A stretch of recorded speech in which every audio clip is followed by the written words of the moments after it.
Vamos a continuar con el simposio. El doctor Juan Pedro Chávez Pérez, médico adscrito a la Unidad de Terapia Intensiva del Hospital General de México, y nos va a hablar sobre un tema que también es muy controvertido y que fue muy controvertido, de contaminación selectiva del tubo digestivo. Bien.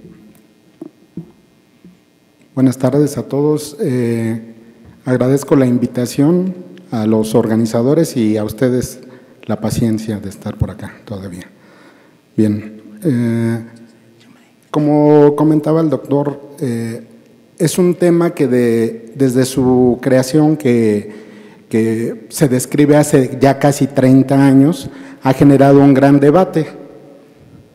El primer debate es si realmente se le debe llamar descontaminación selectiva o no.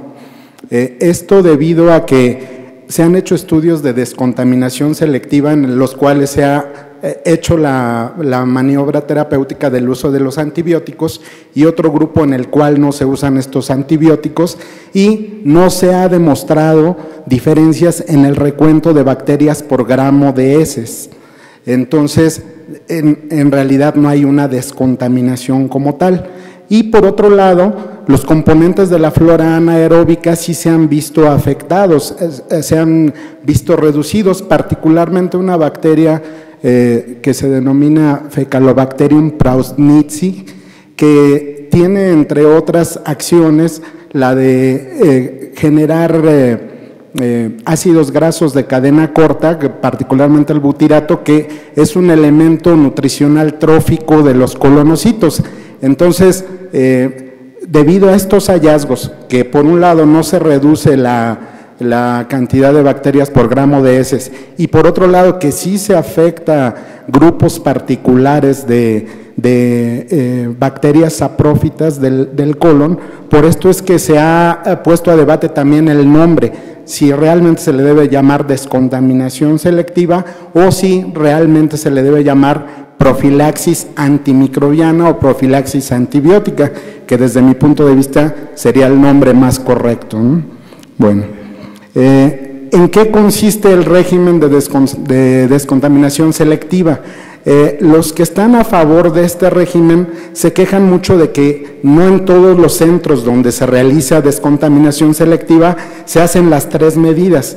Consisten, como ven en la diapositiva, en un ciclo corto de antibióticos sistémicos que se dan durante 3 a 5 días, una pasta orofaríngea también con los antibióticos, y la suspensión antibiótica por sonda nasogástrica. En muchos estudios solo se utiliza el punto 1 y el punto 3. El punto 2 es un poco más difícil que se lleve a cabo en todos los centros, debido a que estas pastas orofaringeas las tiene que hacer la farmacia del hospital, entonces difícilmente se obtienen estos medicamentos en esta vía de administración, y por eso es que no se realiza el tratamiento en forma completa. Entonces, los que están a favor de la descontaminación selectiva dicen, pues es que no en todos los centros se lleva a cabo adecuadamente, ¿no? Bueno, entonces, ¿en qué consiste la descontaminación selectiva? Pues como decíamos, hay un antibiótico sistémico que generalmente son cefalosporinas de tercera generación, ceftriaxona 2 gramos cada 24 horas o cefotaxima 1 gramo cada 6 horas, y la duración es de 3 a 5 días. En cuanto a la pasta orofaríngea, habitualmente se dan 3 antibióticos: tobramicina, colistina y anfotericina B. Recientemente se ha intentado agregar en algunos centros también vancomicina como parte del tratamiento de la descontaminación, en este caso orofaríngea. Pero los 3 iniciales son los que en la mayoría de los estudios se han utilizado. ¿Qué duración debe tener esto? Mientras haya una vía aérea artificial, se deben estar administrando la pasta. Y finalmente la suspensión por sonda nasogástrica también es tobramicina, colistina, anfotericina B, y también recientemente se ha intentado agregar vancomicina a estos esquemas. La duración de los mismos debe ser mientras haya una vía aérea artificial, y nótense las dosis de anfotericina, que son sumamente altas, ¿no?, en este caso. Bueno, ¿y qué utilidad tendría el uso de estos antibióticos profilácticos? Bueno, cuando hay colonización digestiva orofaringea y o del tracto gastrointestinal al ingreso, como se ve en la diapositiva, es decir, que hay una colonización primaria endógena, la medida de prevención útil en este caso es el ciclo de antibióticos sistémicos corto, que en este caso serían las cefalosporinas de tercera generación. ¿Qué importancia tendría la utilidad de estos? Bueno, pues que prevendrían la neumonía asociada a ventilación temprana, que generalmente es producida por Haemophilus influenza, Streptococcus pneumoniae y Staphylococcus aureus meticilina sensible. Pero si el paciente no tiene al ingreso colonización digestiva orofaringea o del tracto gastrointestinal, pero sí la adquieren en la unidad de cuidados intensivos, pues ahí es donde cabe la utilidad de la pasta orofaringea y de los antibióticos administrados por sonda nasogástrica. ¿Qué utilidad tendrían estos? Pues prevenir la neumonía asociada a ventilación tardía, que en este caso, si repasamos los esquemas que ya les había comentado, pues los medicamentos que se utilizan son aminoglucósidos, colistina, ahora que está de moda, Cinetobacter baumannii, y antifúngicos, y por eso es que en algunos centros han agregado vancomicina, porque obviamente la neumonía asociada a ventilación tardía, pues un germen importante es Staphylococcus aureus meticilina resistente, ¿no? Bien. Los que hablan en pro de la descontaminación selectiva dicen respecto a la resistencia bacteriana. Bueno, los estudios que se han publicado no comparan la resistencia que había antes de la descontaminación selectiva contra después de la descontaminación, sino que la resistencia que reportan, como dice en el segundo punto de la diapositiva, es la que se refiere a la resistencia evolutiva anual. Es decir, que si vemos la resistencia del 2000 al 2010, pues generalmente en todos los hospitales va incrementándose la resistencia de los microorganismos a los antibióticos. Entonces, los que hablan a favor de la descontaminación selectiva dicen, pues eso no es válido, ¿no? Porque en todos los hospitales se va a incrementar conforme pasen los años. Pero estos estudios que comentan los que están a favor de la descontaminación selectiva no son muy recientes, y el estudio más grande realizado de descontaminación selectiva se publicó en el 2009,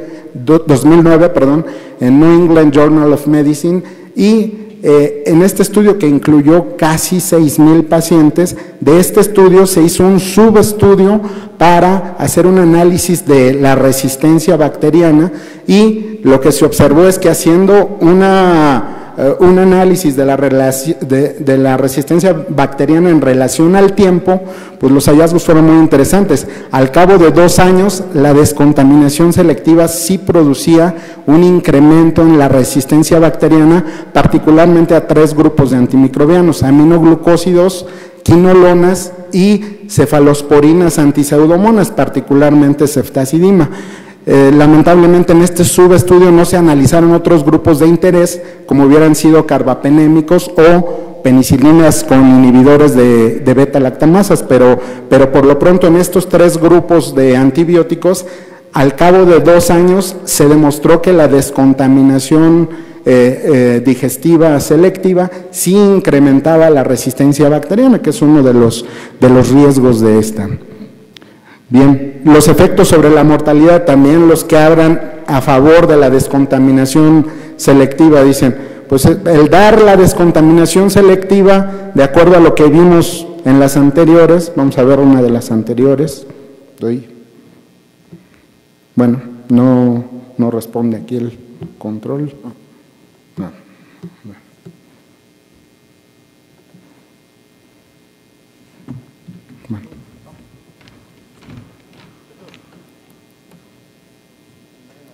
fin, no responde bien al control. La profilaxis, entonces, representa un tratamiento anticipado en 30-50% de los casos. ¿Por qué? Pues porque damos, como ya había mencionado, un ciclo corto de antibióticos sistémicos, que es con cefalosporinas de tercera generación, que tratarían una neumonía o una contaminación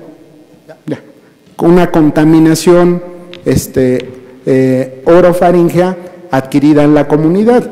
Y si le agregamos los otros antibióticos de pasta orofaringea y en sonda nasogástrica, pues como dicen ellos, ¿no?, tendríamos un tratamiento anticipado prácticamente en 30-50% de los casos de neumonía asociada a ventilación y con esto reduciríamos la mortalidad. Y de hecho en un metaanálisis, pero este metaanálisis publicado en el 2009, pues también encuentran ellos que sí hubo una reducción en la mortalidad en los pacientes en los que se utilizó descontaminación selectiva, en la cual fue del 19.9% en la mortalidad, comparada con el 25.5% en el grupo control.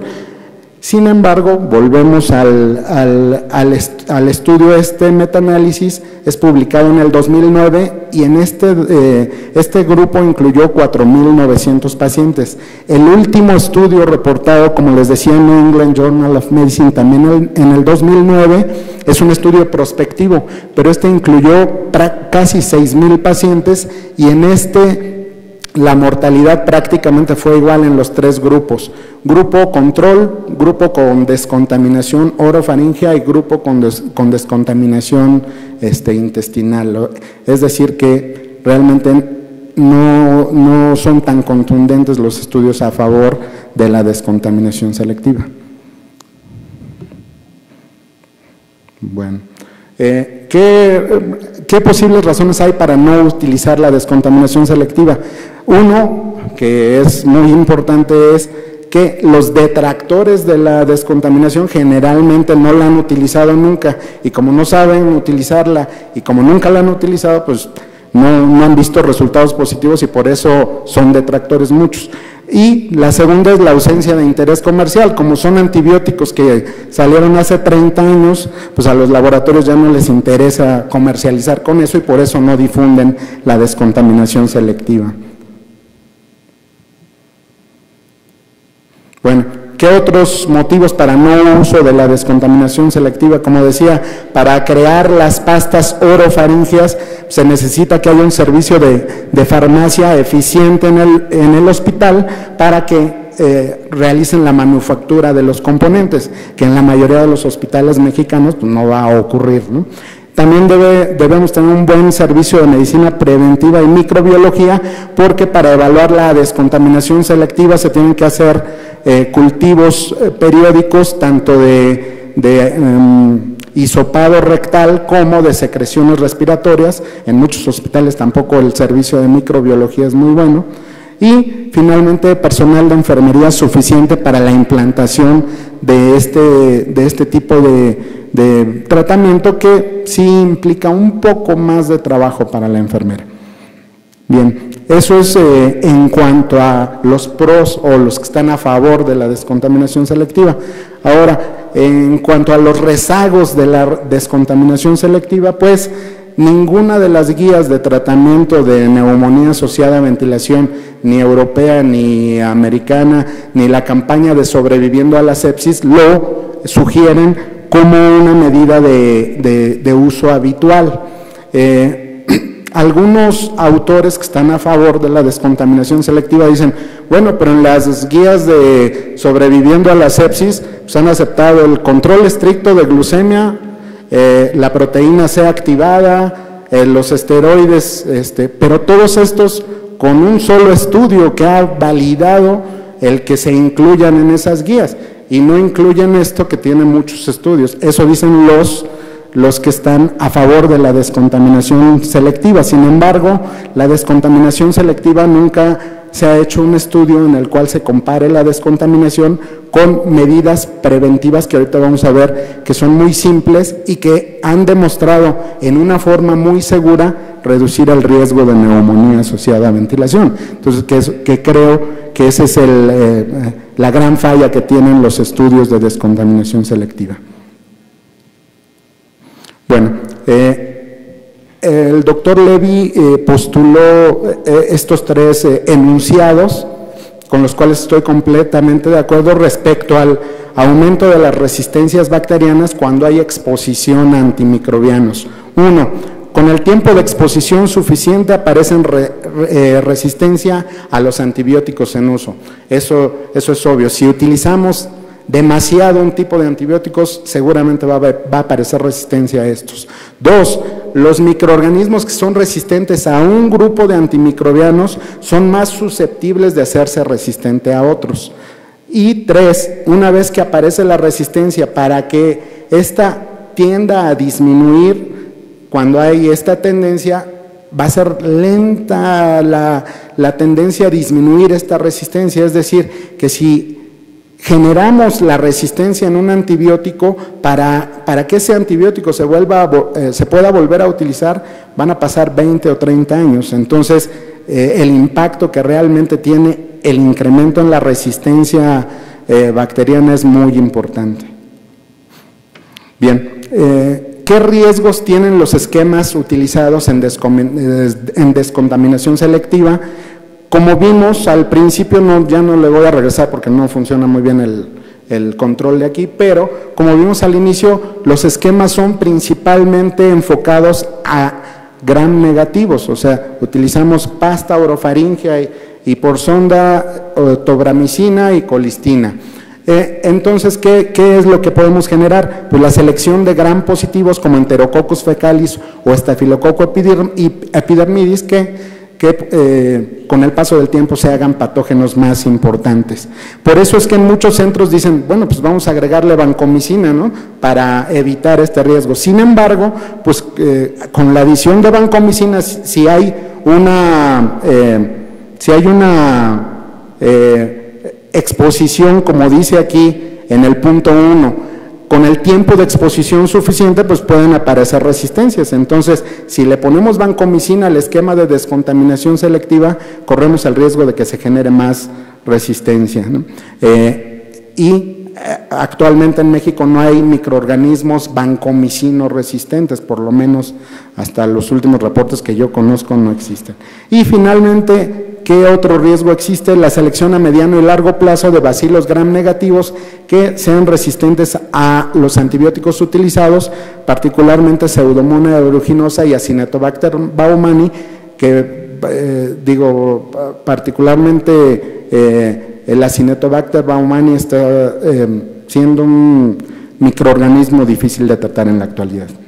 Bien, estas medidas, que son las medidas estándar para disminuir la incidencia de neumonía asociada a ventilación, desde mi punto de vista es esto en lo que tenemos que trabajar, no tanto en la descontaminación selectiva. Si hacemos estos puntos todos los días, vamos a reducir la incidencia de neumonía asociada a ventilación y no vamos a necesitar el uso de descontaminación selectiva. El primer punto, lavado de manos, higiene orofaringe con clorhexidina, que ha demostrado utilidad. La cabecera, mantener la cabecera a 45 grados. Vigilar la presión del tapón del globo, de la cánula orotraqueal o de traqueostomía en su caso, y la posición del tubo, porque frecuentemente hay mala colocación del tubo. Evitar sobresedación para intentar diariamente o considerar diariamente el retiro de la ventilación. Aplicar una política estricta de antimicrobianos en cuanto a elección de los mismos, duración, descalación en su caso y rotación, si es que existe esta posibilidad en el hospital en curso, y uso selectivo de protección gástrica, o sea, no darla en forma abierta a todos los pacientes. Estas medidas, desde mi punto de vista, o sea, yo no soy detractor de la descontaminación selectiva, pero creo que estas medidas son mucho más fáciles de realizar. Bien, ¿qué medidas especiales hay para reducir la incidencia de neumonía asociada a ventilación?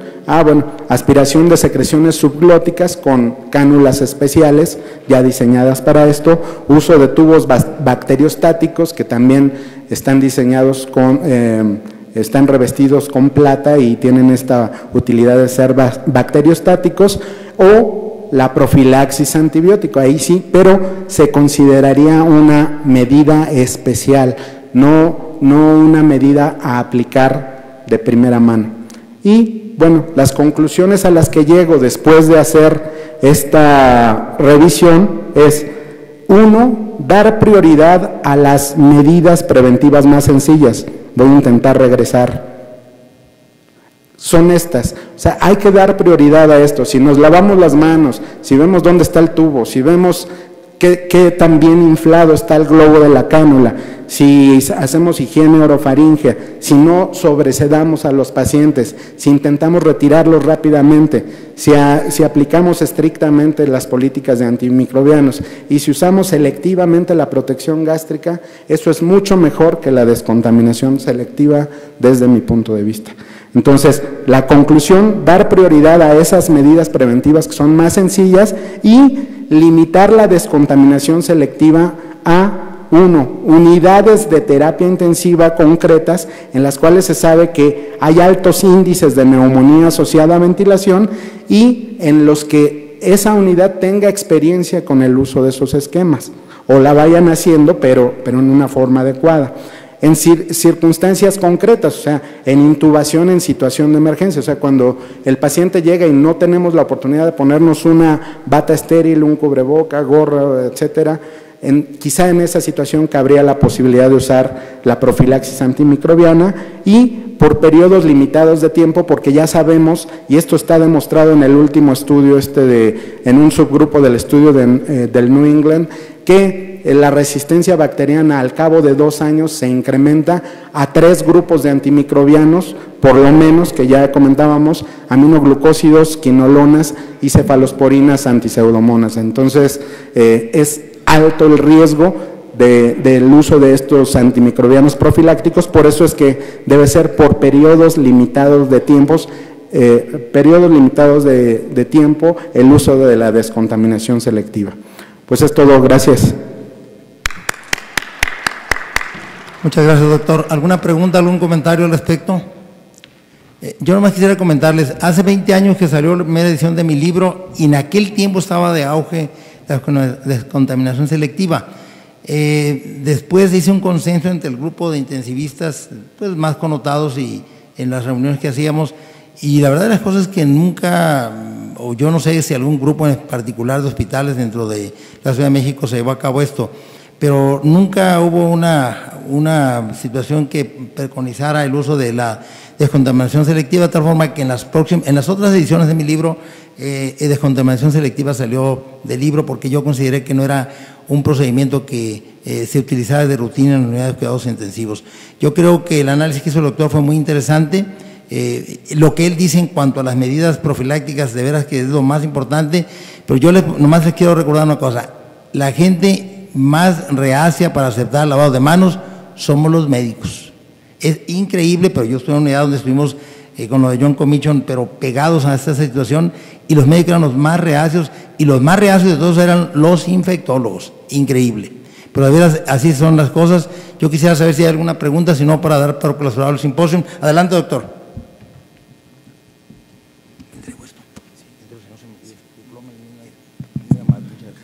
Sí, buenas tardes. Aparte de los problemas de resistencias que encuentran con este tipo de terapias, ¿qué otra clase de problemas han encontrado ustedes? Por ejemplo, reacciones adversas, alergias o algo así con la descontaminación selectiva. Realmente yo no tengo experiencia con la descontaminación selectiva, solo hice la revisión del tema y yo creo que las medidas primarias son las más importantes. De las reacciones adversas reportadas en el estudio que les digo que es el más grande, de 6,000 pacientes, la única que comentan es que hubo una obstrucción esofágica en un solo paciente porque se apelotonó el contenido de los antibióticos que se administraron por esa vía, pero fuera de esa complicación que se presentó en un solo paciente, no hubo ninguna complicación reportada o efecto adverso. Bueno, quitando lo de la resistencia bacteriana, que eso es un efecto adverso mayor y que se demostró en un subgrupo de ese paciente, de ese estudio a los 2 años después del uso de la descontaminación selectiva. Nada más como comentario que quizás el problema no son las bacterias intestinales, ¿no? Esas ya las tenemos, ¿no? Sino que salgan de su lugar y causen problemas en otro lugar, ¿no? Entonces, por ejemplo, una de las otras patologías donde se utiliza descontaminación es en el paciente cirrótico, ¿no? Para evitar lo del amonio. Y casi no usamos antibióticos, utilizamos más bien barrido mecánico. Y también nosotros cuando vamos a hacer reinstalaciones intestinales, tampoco no le damos un mayor peso al antibiótico, sino al barrido mecánico. Utilizamos Nulitel, y incluso hay un esquema donde solamente damos gastroclisis con grandes volúmenes de líquidos y bajamos la carga bacteriana, ¿no? O sea, no queremos eliminar las bacterias, simplemente que no abunden, ¿no? Entonces, quizás a lo mejor sería cuestión de replantear si están peleados con las bacterias del tubo digestivo o simplemente que salgan de él, ¿no? Y si estamos hablando de que hay que usar el tubo digestivo tempranamente, pues quizás eso también nos ayude a que la misma peristalsis pues evite que se salgan las bacterias de su lugar, ¿no? En lugar de tratar de estarlas atacando y causar resistencias a antibióticas, ¿no?